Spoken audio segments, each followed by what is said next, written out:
Assalamualaikum warahmatullahi wabarakatuh. Sahabat Bunda yang dirahmati oleh Allah. Ya, saya paham Bun, hati Bunda pastinya hancur ketika pertama kali mendengar pengakuan suami tentang perselingkuhannya. Ya, saya tahu sakitnya Bunda ketika sudah menaruh kepercayaan seutuhnya pada suami dan ternyata dikhianati begitu saja. Tidak ada istri yang siap untuk diselingkuhi dan diduakan, dan tidak ada yang bisa menahan linangan air matanya ketika mengetahui perselingkuhan suami. Bahkan saking sakitnya, Bunda mungkin tidak tahu lagi harus bagaimana, harus berbuat apa, bahkan mikir pun juga nggak bisa.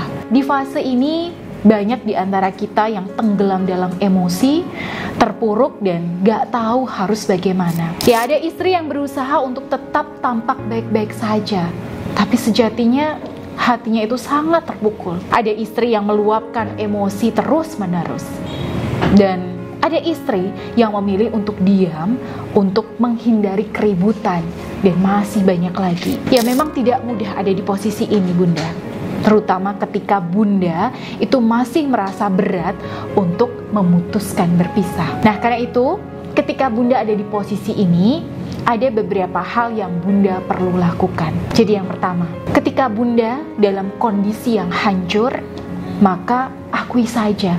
Ya, tidak perlu ditutup-tutupi, tidak perlu ditahan-tahan Bun, dan tidak perlu membohongi diri sendiri. Ketika Bunda merasa hancur karena diselingkuhi, itu artinya Bunda masih normal. Di sini Bunda bisa meluapkan semua kemarahan Bunda di kamar, atau ya dimanapun yang Bunda rasa itu nyaman. Nah, yang penting emosi negatif itu Bunda keluarkan. Bahkan kalau Bunda masih marah tapi masih terkontrol, ya Bunda boleh marah ke suami. Tapi kalau sudah berhadapan dengan suami, Bunda perlu tata ucapan Bunda. Bunda boleh marahi suami, tapi pastikan untuk mendahuluinya dengan kata aku marah, aku gak terima, aku kecewa sama kamu mas, aku gak rela mas, aku sakit hati karena kamu jalan sama wanita itu, dan sebagainya. Mungkin Bunda bertanya, Bun, tapi kan saya emosi banget, jadi ya bisanya asal ngomong aja. Nah, makanya kalau Bunda masih larut dalam emosi, ada baiknya Bunda lepaskan sendirian. Ya, begitu Bunda sudah mulai punya kontrol diri, Bunda boleh ungkapkan kemarahan Bunda ke suami seperti yang saya contohkan tadi. Dengan cara marah yang semacam ini, insya Allah Bunda akan tetap bisa lega, tapi tidak terlalu menimbulkan keributan. Lalu yang kedua, setelah Bunda meluapkan emosi Bunda, selanjutnya Bunda ambil wudhu. Ya, lalu Bunda sholat 2 rakaat. Ya, terserah mau sholat sunnah wudhu, sholat sunnah mutlak, ya, atau di sini Bunda mau sholat hajat, sholat istikharah, terserah Bunda. Ya, setelah sholat silahkan Bunda ambil tasbih Bunda. Bunda juga bisa gunakan tasbih Karomah Ar-Rahman dari saya.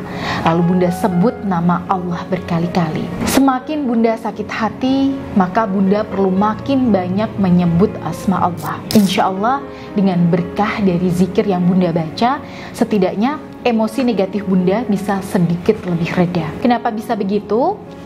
Iya, Allah itu sudah menjamin Bun, siapapun yang berzikir mengingat Allah pasti akan lebih tenang. Ala bidzikrillahi tatmainnul qulub. Ingatlah, hanya dengan mengingat Allah hati itu menjadi tenang. Luka batin perselingkuhan ini kan tidak sekali zikir langsung tuntas hilang begitu ya Bun.